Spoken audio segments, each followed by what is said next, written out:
esta ocasión se ha elaborado un cronómetro en Java usando NetBeans. La idea es que este pueda mostrar el avance que se tiene en horas, minutos, segundos y centésimas de segundos. Y para ello el cronómetro debe tener tres botones que sean iniciar, pausar y detener. Cuando se pulse iniciar, empieza, ¿no?, a contar el cronómetro la cantidad de tiempo que transcurre.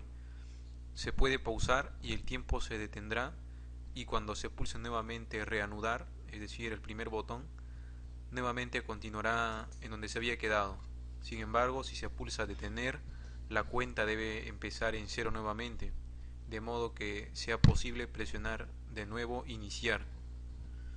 Y vamos a ver los nombres de variables para los componentes visuales, es decir, por ejemplo, esto de acá es simplemente es un objeto de la clase JLabel que tiene como nombre etiqueta reloj, que en este caso se le ha puesto solamente una imagen sin texto. Esto de acá es otro label, ¿no?, otra etiqueta, y acá tenemos tres JButton. Lo que aparece acá para la hora, el tiempo transcurrido, es otra etiqueta, en este caso llamada etiqueta tiempo, que es también un JLabel. A esta etiqueta le vamos a configurar como texto el tiempo que le corresponde, ¿no? Incluso podemos renombrar acá. Y bien, los botones son botón Start para iniciar, Pause y botón Stop. No, eso es para conocer los nombres de los botones y de las etiquetas, etiqueta tiempo, ¿no?, para cuando veamos el código se comprenda mejor. Y ahora justamente vamos a ver el código. Nosotros para crear esto pudimos haber hecho uso de la clase timer o también de la clase thread, es decir, trabajar con hilos. Los hilos tienen un método que se llama sleep, con lo que podemos dormir momentáneamente la aplicación y hacer que cada cierto tiempo aumente la cuenta, ¿no?, del tiempo transcurrido. Sin embargo, creo que es conveniente en este caso usar la clase timer, que es una especie de temporizador. Y pues acá lo que se ha agregado son estos atributos. Primero tenemos un atributo privado de la clase timer llamado t. Tenemos variables enteras privadas llamadas hmscs, que viene a ser hora, minutos, segundos y centésimas de segundos, es decir, un segundo dividido entre 100, ¿no? Entonces aquí en el constructor tenemos la inicialización de los componentes que está definida en el código generado gracias al asistente de NetBeans, y estas otras dos líneas que se ha agregado manualmente. Esto lo que nos dice es que le fijemos una posición relativa a este componente. Si yo aquí pusiera un componente que existe, esta ventana del cronómetro se va a centrar en base a ella, pero si le pongo null quiere decir que se centra en base a toda la pantalla. Y acá estamos iniciando, ¿no?, instanciando el timer, decimos new timer, y el constructor de timer necesita dos argumentos: el tiempo en milisegundos para que ejecute estas acciones, necesita dos cosas: el delay, el tiempo, y las acciones que debe ejecutar cada cierto tiempo, es decir, cada 10 milisegundos va a ejecutar acciones, ¿sí? Acciones es en este caso un objeto, ¿no?, de la clase ActionListener. Bien, como les digo, si yo acá escribiese 1000, pues el timer ejecutaría las acciones cada segundo, ¿no? 1000 milisegundos, un segundo. Pero como está 10, se dan cuenta que es 1000 dividido entre 100, ¿no? Es decir, si es que acá como primer argumento le pasamos el número 1000, el timer se ejecutaría cada segundo, ¿no? Porque decimos 1000 milésimas de segundo, un segundo. Pero yo no escribo 1000 milésimas, sino 10 milésimas de segundo. Entonces 10 milésimas de segundo es una centésima de segundo, ¿no? Es decir, un segundo dividido entre 100. Cada vez que transcurre ese tiempo deben ejecutarse estas acciones. Y bien, ¿qué es acciones? Es lo que aparece aquí definido. Si se dan cuenta, aquí estamos haciendo uso de una clase anónima. ¿Por qué? Pues porque Action Listener en realidad es una interfaz. Nosotros no podemos crear objetos de una interfaz. Lo que tenemos que hacer entonces es crear objetos de clases que implementen dicha interfaz. Sin embargo, como dicha interfaz solamente tiene este método abstracto, ActionPerformed, para que nosotros evitemos crear otra clase y poner, por ejemplo, clase mis acciones, implements action listener, y luego acá crear private mis acciones, acciones igual new mis acciones. Es decir, en vez de que creemos una clase aparte que implemente action listener, lo podemos hacer directamente acá porque solamente necesitamos crear un objeto de una clase que implemente action listener. Por lo tanto usamos clases anónimas y esta es la manera de usarlo, ¿no? Escribimos new, el nombre de la interfaz, y entre llaves definimos al método abstracto, aquí directamente, ya que estamos trabajando con clases anónimas.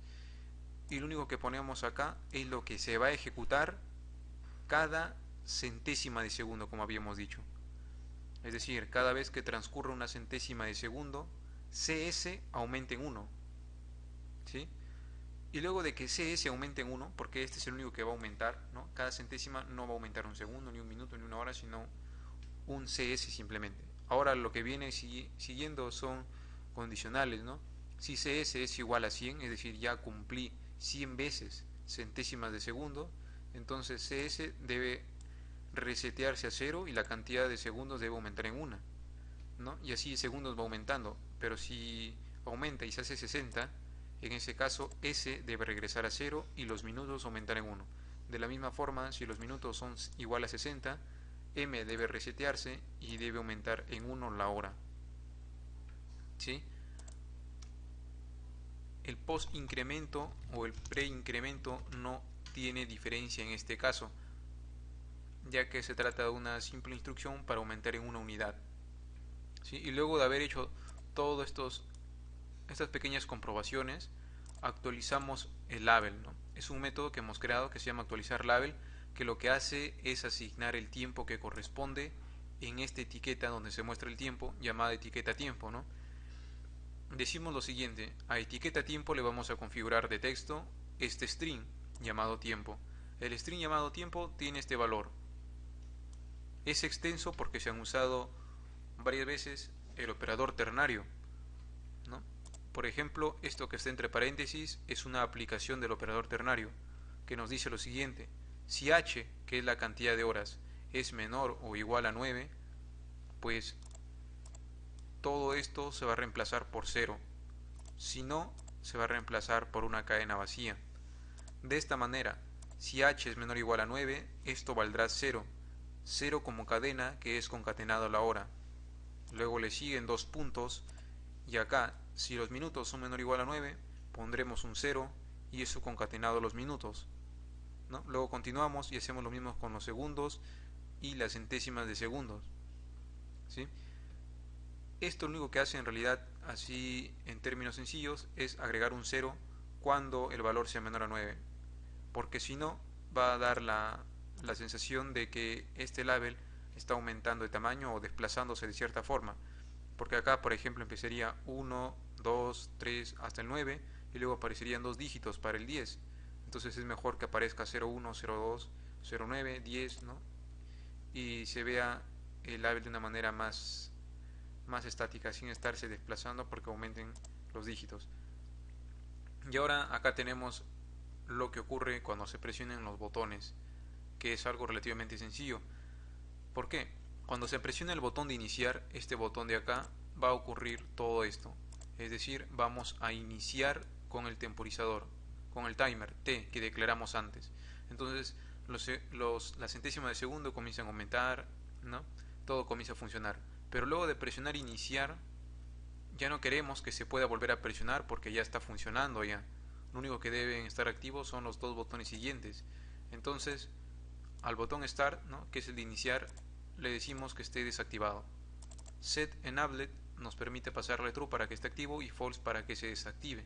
Entonces lo desactivamos. Y además le asignamos un nuevo texto a ese botón que diga reanudar. Ya no es iniciar, sino reanudar, porque ya está iniciado, ¿no? Y al botón de pausa le decimos que se ponga activo, lo mismo con el botón de detener porque ya se ha iniciado. Ahora, cuando se presione pausar, vamos a detener el timer. Simplemente lo detenemos, es decir, el valor de las horas, minutos, segundos transcurridos se mantiene intacta. Y si pausamos, debe volverse activo el botón de reanudar, ¿sí? Porque está pausado, entonces debe ser posible reanudar.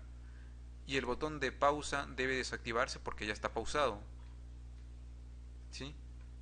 Y luego para detener, ahí sí tenemos que reiniciar los valores, ¿no? Pero antes yo tengo que asegurarme si se ha presionado pausar o no. Porque si se ha presionado pausar, el timer ya se detuvo ya, ¿sí? Porque si se ha presionado pausar, se ha hecho t.stop. En cambio, si se presiona detener, sin haber puesto pausar, esto sigue corriendo. Y por más que yo le asigne valores 0, regresará a 0, pero nuevamente va a comenzar a aumentar sus valores, incluso estando detenidos, ¿no? Entonces yo digo, si t.isRunning, es decir, si el timer está ejecutándose, lo detengo. Y al botón de Start, a esto de acá, lo hago activo, ¿no? Porque quiere decir de que si está corriendo, quiere decir que nunca se pausó. Y si no se pausó, es necesario que activemos el botón Start. Solo si no está ejecutándose. Perdón, solo si está ejecutándose, ¿sí? Solo si está corriendo esto, es necesario que activemos el botón Start. Porque si no se está ejecutando, quiere decir que ha sido pausado y además el botón de Start ya se ha puesto ya como activo ya, ¿sí? Eso es para esto de acá, este if es por si se presiona, por si no se presiona pausar. Por si no se presiona pausar, entonces nosotros detenemos el timer y volvemos activos al botón de iniciar. Si es que se ha presionado pausar, esto se va a ignorar. ¿Por qué? Porque ya se detuvo el timer antes y porque ya se hizo activo el botón Start, ¿sí? Luego al botón Start le ponemos como texto iniciar nuevamente, para que ya no diga reanudar, sino iniciar, porque se ha detenido, entonces vamos a iniciar desde cero de nuevo. Y desactivamos el botón de pausar y detenerse, así como está inicialmente, ¿no? Porque cuando se va a iniciar todavía no se puede pausar ni detener. Y como les decía, reseteamos los valores y actualizamos el label para que muestre 000 como en el inicio.